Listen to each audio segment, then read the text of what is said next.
Bueno, esto se titula Machine Learning en histopatología, un procesador logístico de microfotografías para el diagnóstico del receptor 2 de factor de crecimiento epidérmico humano, HER2, a través de inmunohistoquímica. Este trabajo fue realizado bajo la tutoría de profesor Gabriel Menoncio, Roberto Muñoz y Rodrigo Olivares. Y bueno, para entrar en contexto, el cáncer, como todos sabemos, es una patología que se extiende en todo el mundo y que significa un desafío en la actualidad debido a su alta incidencia y mortalidad. En hombres, en el mundo, el cáncer más común, que se extiende alrededor de 105 países, es el cáncer de próstata, mientras que en mujeres, el cáncer que más se extiende alrededor de 154 países, es el cáncer de mama. Particularmente en nuestro país, el cáncer de mama representa el cáncer dentro de las mujeres que tiene mayor incidencia y mortalidad, según los datos que son actualmente entregados por el MinSal. Por lo tanto, en la actualidad, el detectar de manera temprana a través del diagnóstico y hacer pronóstico y la subsecuente correcto tratamiento de este tumor es un desafío importante en la salud pública de nuestro país. Para eso, el Ministerio de Salud y los colegios médicos han establecido algoritmos de confirmación diagnóstica para este tumor de mama en específico, donde en general se opera de manera bien parecida a todos los otros tipos de tumores, donde se mantiene la sospecha a través de exámenes de screening por imágenes como la mamografía, la ecografía y proyecciones complementarias, más la anamnesis del especialista. Y luego, a través de esta sospecha, se pasa al procedimiento confirmatorio propiamente tal, que describe si estamos en presencia de un tumor o estamos en ausencia, que es la biopsia. La biopsia finalmente es la que confirma o descarta la patología, y si hay una confirmación, además permite hacer la tipificación y la subsecuente indicación del comité oncológico para hacer el tratamiento. La biopsia simplemente consiste en extraer una parte del tejido, en este caso el tumor mamario, puede ser la mama completa o partes de la mama, dependiendo del caso, donde a través de distintos procesamientos se incluye en un taco parafina que luego se corta y se generan slides, placas histológicas, para poder observar al microscopio a través de distintas tinciones, donde existen tinciones de rutina como la metoxilina eosina, que seguramente más de algunos ha escuchado, y otras tinciones más específicas que usan anticuerpos para detectar algunos factores moleculares propios de la muestra, como la inmunohistoquímica.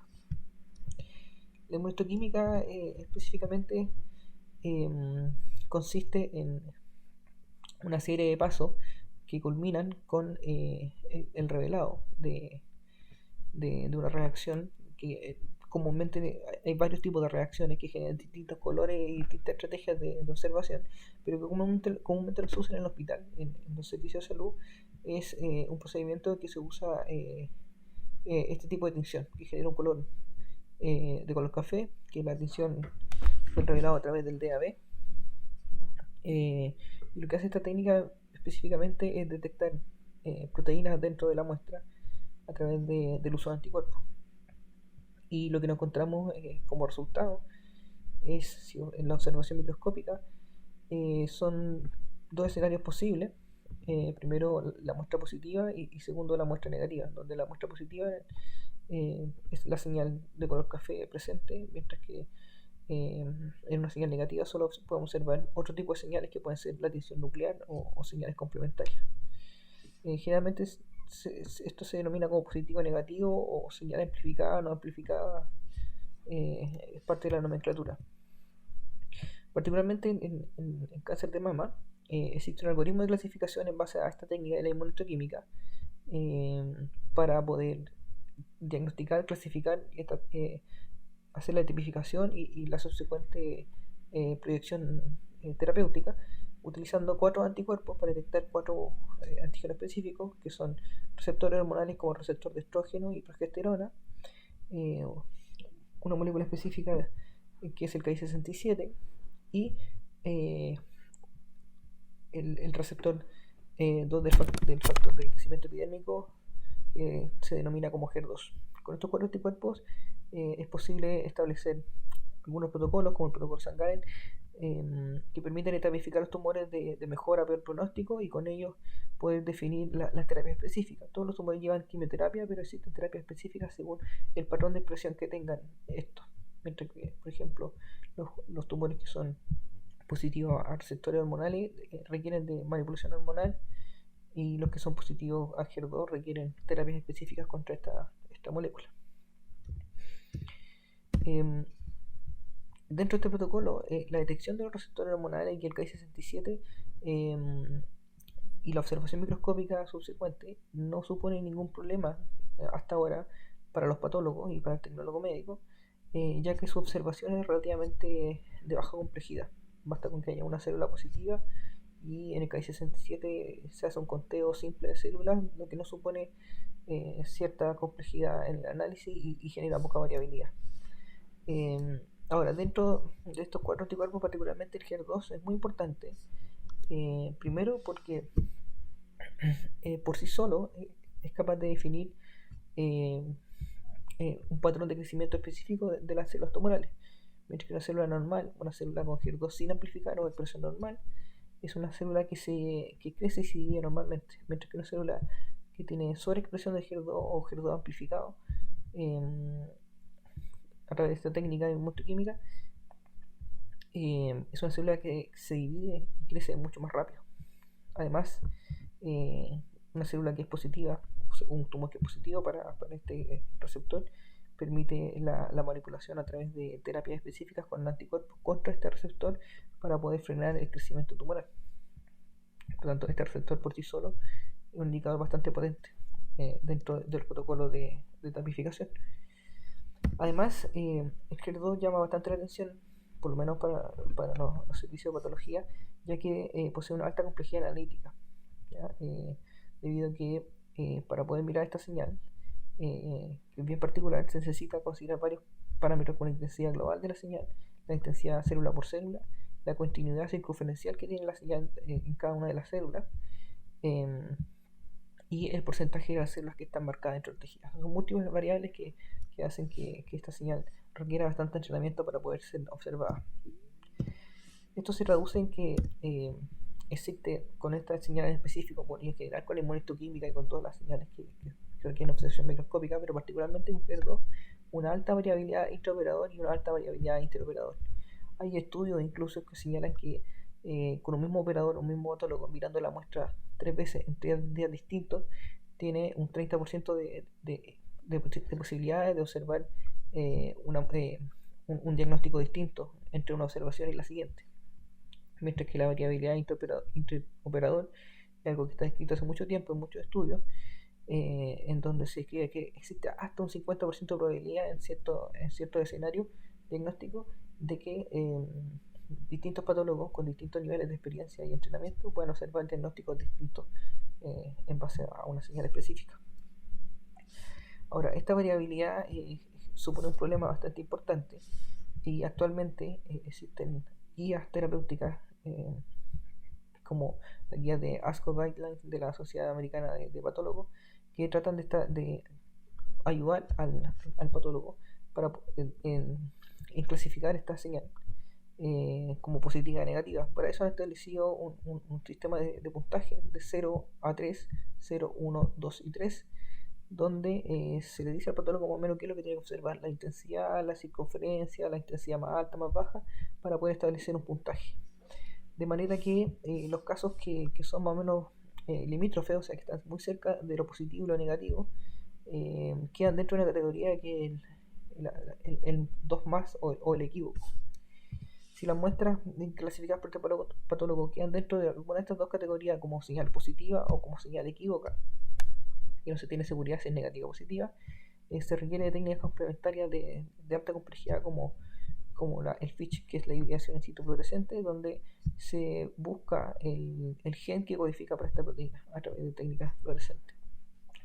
Con esta técnica complementaria se complementa el diagnóstico y se busca afinar un poco la variabilidad. Ahora, este escenario supone varios problemas, ya a pesar de incluir la técnica complementaria del FISH, en la actualidad sigue habiendo una alta variabilidad debido a este receptor. Y esto supone varios problemas. Primero, desde el punto punto de vista del procedimiento diagnóstico, ya que el algoritmo ASCO es un algoritmo complejo que requiere alto entrenamiento. Además, la precisión del protocolo Sangalen, por ejemplo, o los protocolos de tapificación del tumor de mama sigue siendo baja, porque aparecen falsos negativos y falsos positivos. Además, en el tratamiento existen problemas, ya que los falsos negativos determinan diferencias significativas sobre la sobrevida de los pacientes. Una paciente que realmente era positiva y que dio negativo en el diagnóstico supone un problema, ya que no recibe el tratamiento adecuado. Y también algo muy importante es que las falsas positivas, el paciente que dan positivas mientras que no lo son, propician el sobretratamiento. Y eso es muy importante porque los pacientes llegan al servicio de oncología y ya la pasan bastante mal con los tumores, y recibir un tratamiento que es de muy alto costo y con muchos efectos secundarios y de muy larga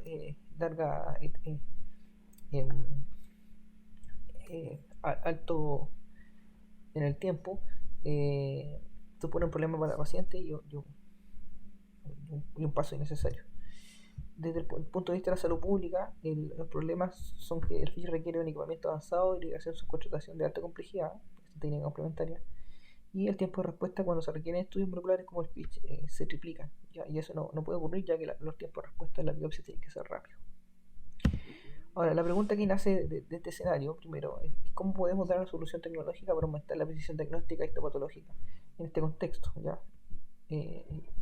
Ya que nos podríamos solucionar varios problemas, que es básicamente poder pasar de este escenario a este otro, donde tenemos falsos, verdaderos negativos, verdaderos positivos. La intersección entre estos dos son las apariciones de falsos negativos y falsos positivos debido a la variabilidad que se genera en el análisis por el patólogo.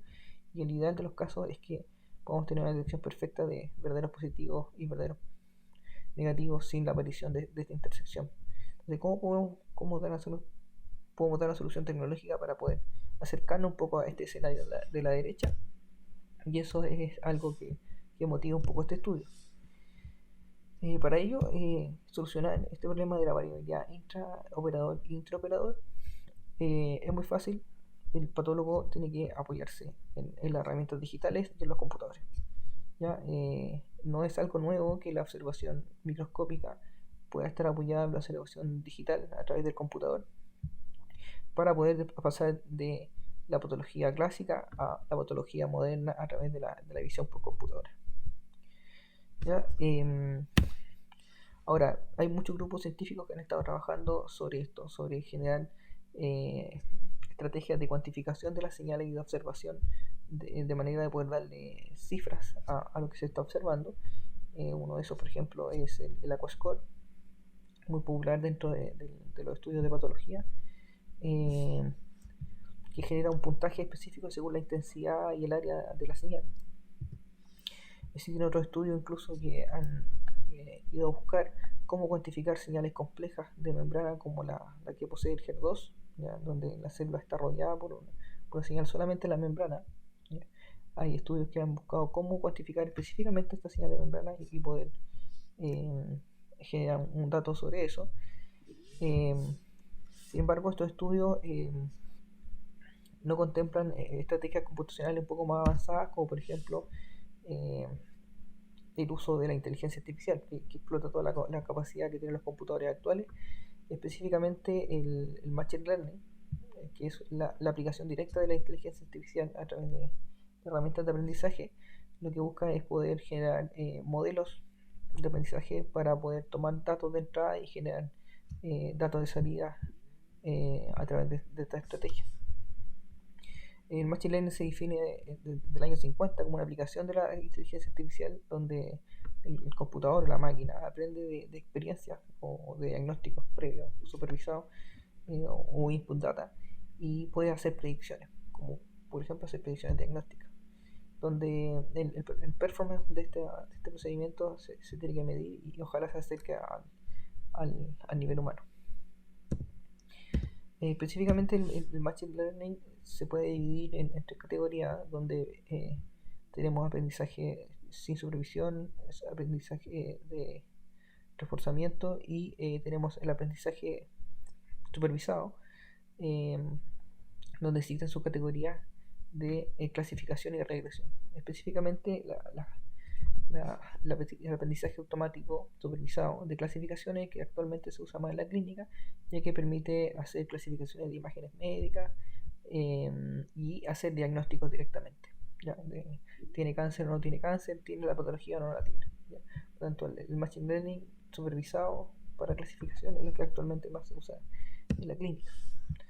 Ahora, dentro de la estrategia de aprendizaje automático, existen varios modelos matemáticos que se utilizan como base para poder describir un poco cómo se distribuyen nuestros datos.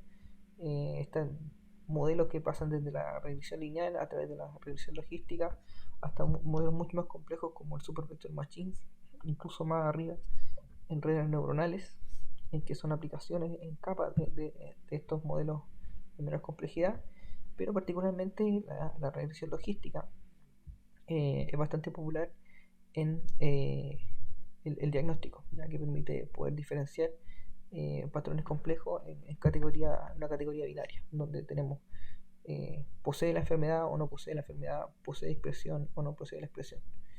¿Ya?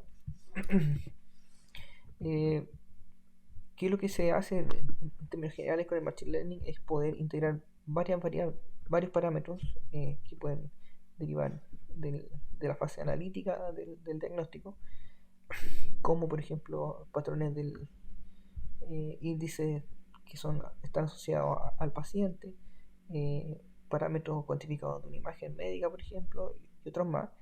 Estos son integrados a través de distintos pesos que nos van diciendo cuánto de preponderancia tiene cada una de estas variables sobre una suma de estas variables que luego pasan por una función de activación para poder generar una salida. ¿Ya? Y esta función de activación, en el caso de clasificación de diagnósticos simples, puede ser la regresión logística. ¿Esto cómo se logra? Bueno, el modelo lo que hace el aprendizaje automático es poder ajustar estos pesos que están acá simbolizados, de manera que esto se entrena a través de la función de costo que grafica todas las diferencias que genera el modelo, las salidas del modelo con respecto a las salidas reales en un set de datos de entrenamiento.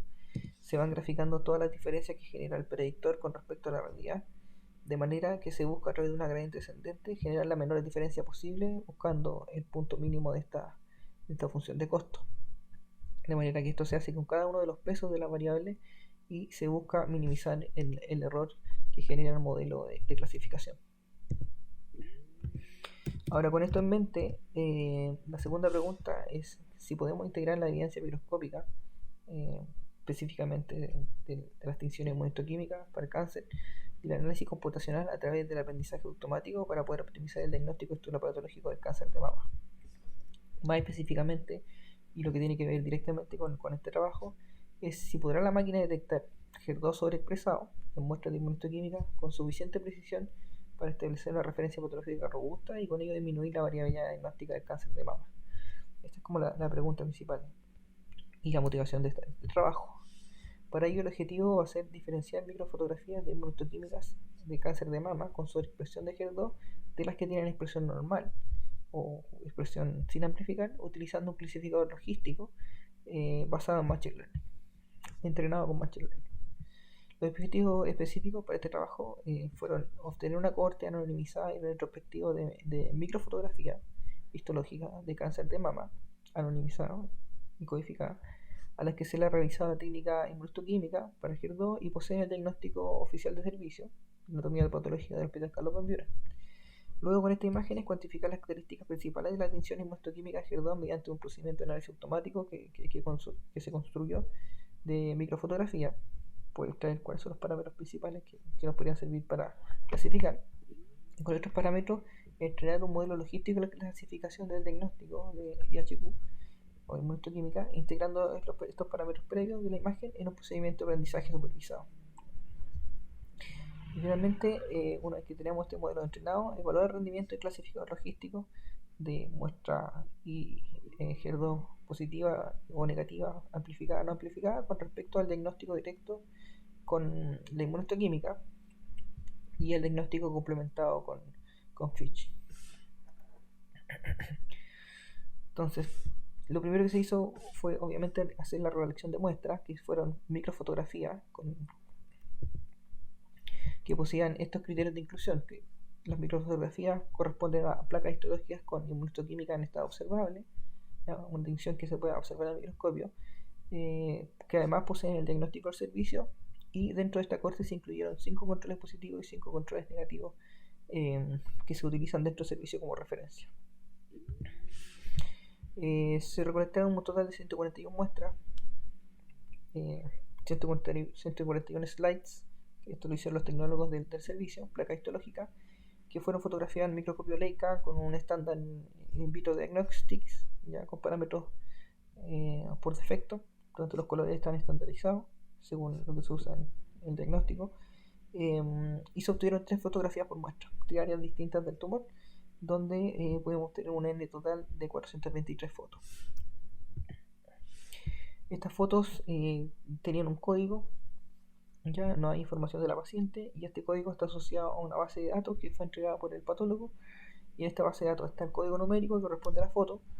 Este código está asociado al diagnóstico del cuerpo de patólogos por inmunohistoquímica, donde el diagnóstico es 0, 1, 2 o 3, según el algoritmo de clasificación ASCO, y los diagnósticos que están como 2 o 3 son los que se le hizo la técnica complementaria con Fitch en un servicio externo, y el resultado del Fitch se tabuló como 0,1, negativo positivo, y se generó un segundo diagnóstico, una segunda corrida de datos, que vendría a ser el diagnóstico corregido por esa técnica complementaria. De manera que, por ejemplo, si tenemos una muestra 3 o más 3 y el Fitch dio 0, la muestra se corrige y se convierte en 2. Caso contrario, por ejemplo, si tenemos una muestra 2 y el Fitch dio 1, se corrige y se convierte en 3. Entonces esa corrección generó el diagnóstico corregido denominado como IHQ más Fitch. Ahora, con estas muestras se generó un procedimiento de análisis automático. Se codificó un algoritmo simple en el software ImageJ para poder diferenciar primero las muestras límites, muestras negativas para la señal o con muy baja expresión, y muestras con alta expresión o con la señal positiva. De manera que se hizo en términos generales una extracción de la señal para convertirla en una escala de grises, y con esto hacer un tratamiento de manera de detectar partículas que nos dicen todas las señales que tiene la completitud de la membrana celular. Ahora, ¿cómo se hizo esto?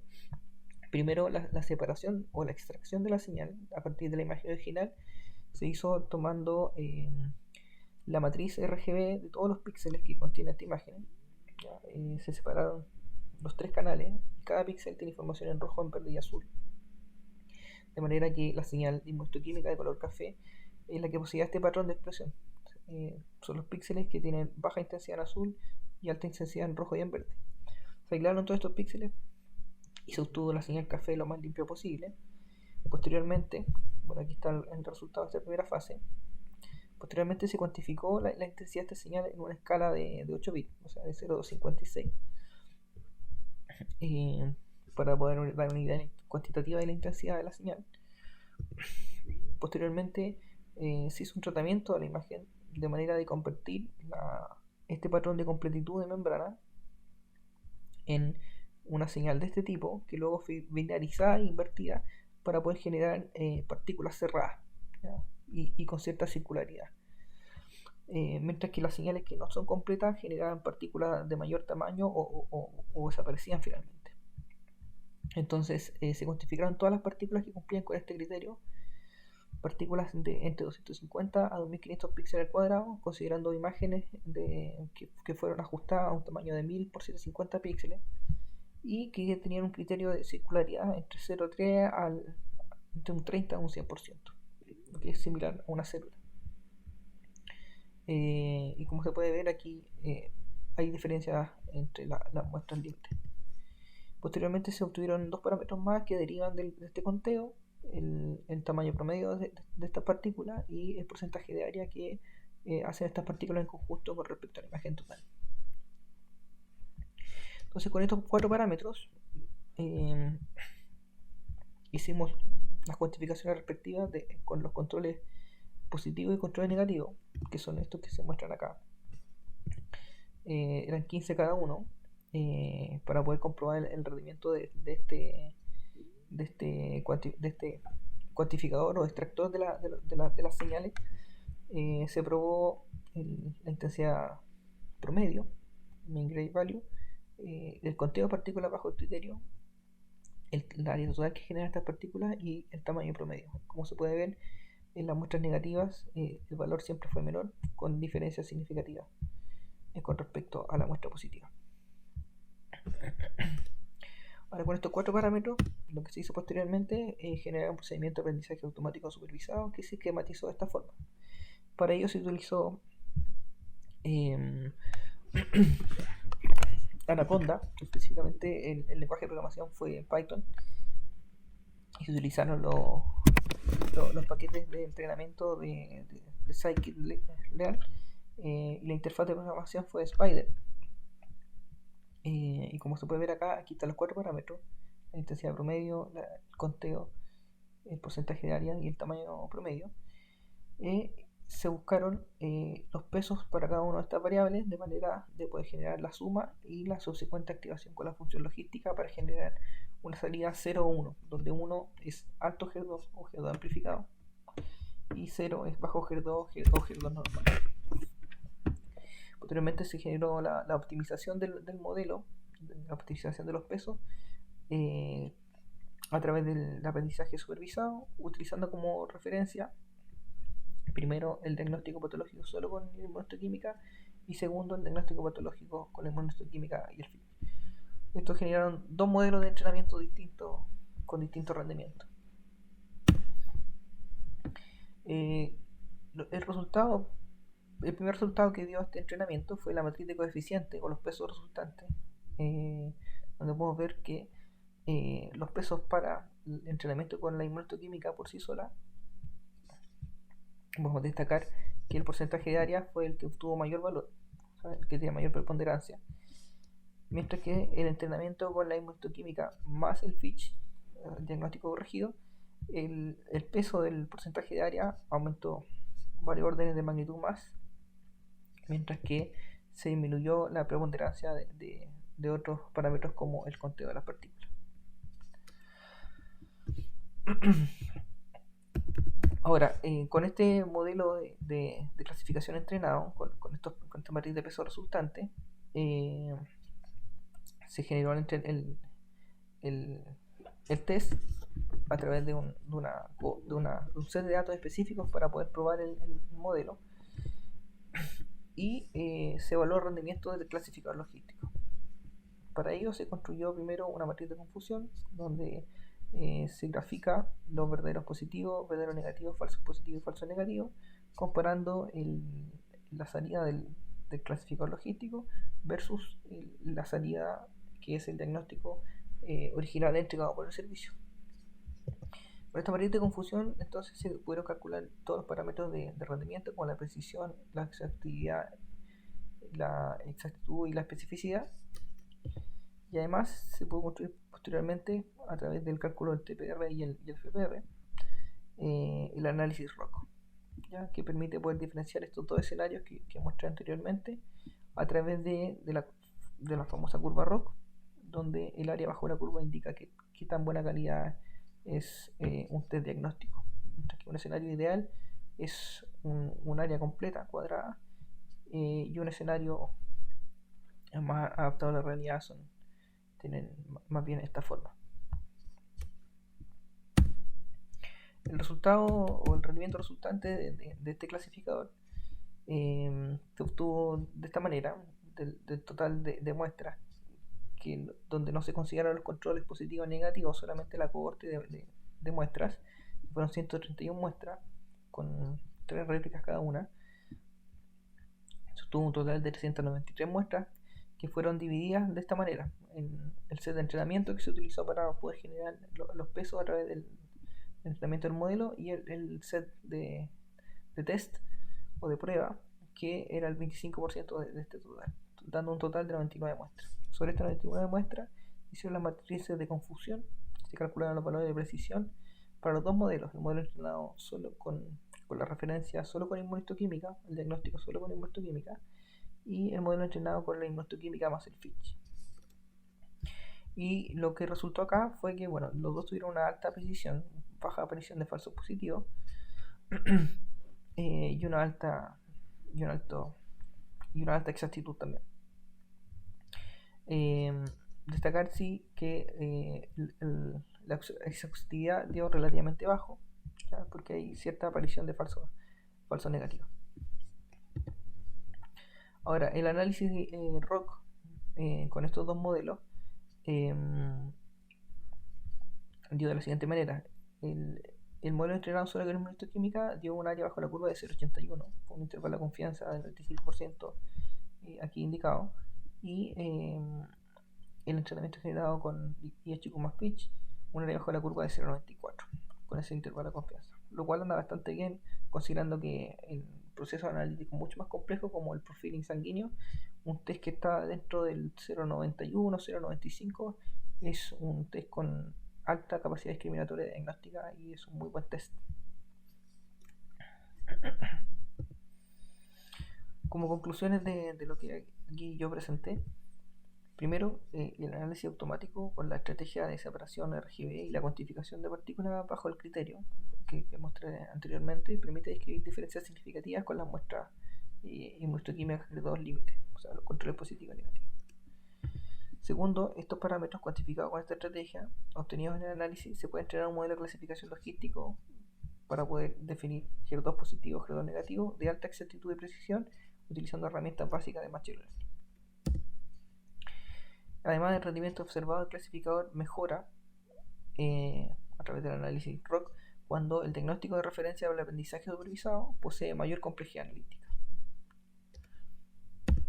Como proyecciones de este trabajo, se espera que el modelo de clasificación aquí presentado puede ser entrenado a futuro con una mayor cantidad de variables para generar una referencia patológica digital lo más robusta posible, es decir, aumentar el nivel de complejidad del diagnóstico de referencia. Aparte del FISH, agregar otras variables como por ejemplo respuesta al tratamiento, diagnóstico secundario, etc.